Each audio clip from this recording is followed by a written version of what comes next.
Minister for Education, Mr. Heng Swee Keat, Honorable Ministers, Puan Aisha and family, honored guests, ladies and gentlemen. Let me first of all welcome you to ISEAS.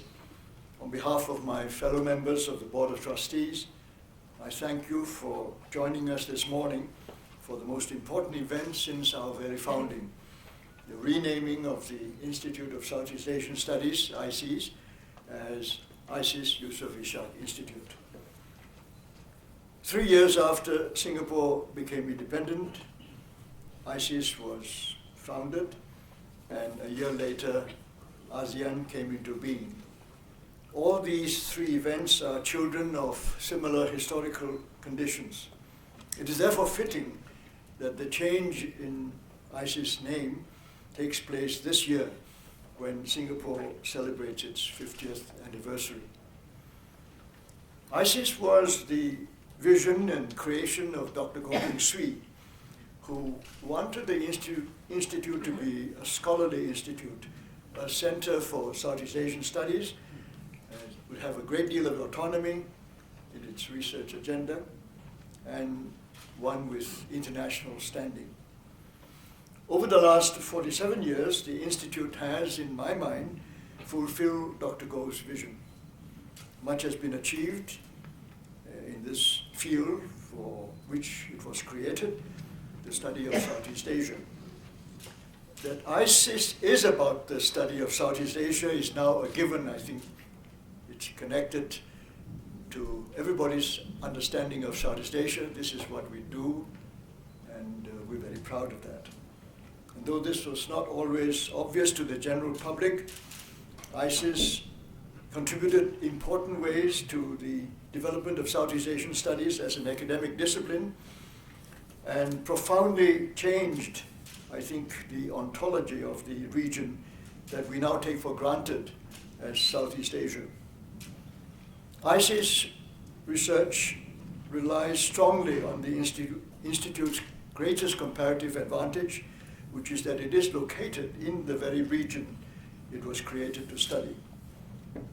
And that many of its researchers are actually from the region, and we're very grateful to all of them over the decades.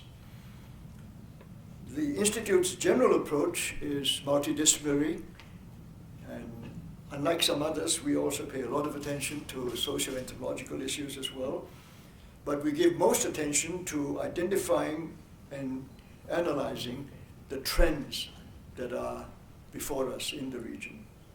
In fact, the activities of ISEAS and its publications have, over the last few decades, played an important role in describing the region as an entity, in drawing the connections between its parts, be these countries or ethnicities, and in thus helping the world understand the complex political, economic, and cultural contexts in which Southeast Asia functions.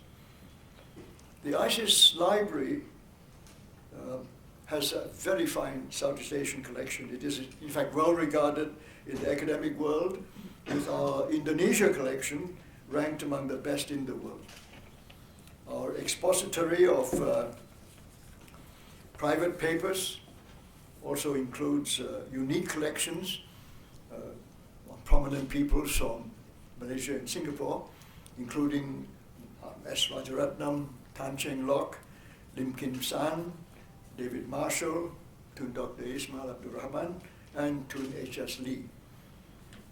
ISEAS Publishing has produced as many as 2,500 scholarly notable books so far.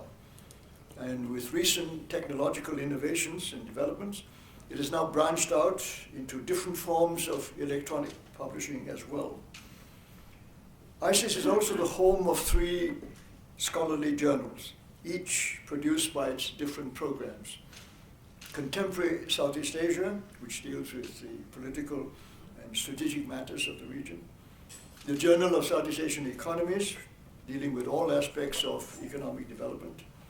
And Sajan, which deals with social and cultural issues of the region as a whole.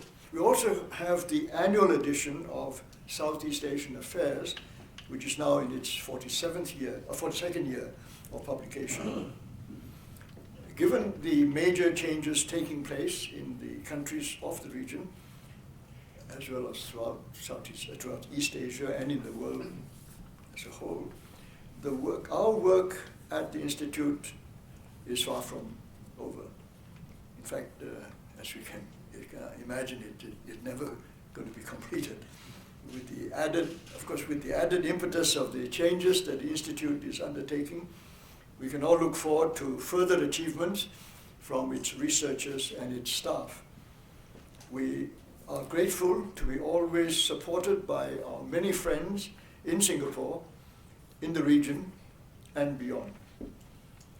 We are honored today that from today onwards, the Institute of Southeast Asian Studies will be renamed ISEAS-Yusof Ishak Institute, after Singapore's first president, and we are very proud of that. We all know that President Yusof Ishak believed in multiculturalism and secularism.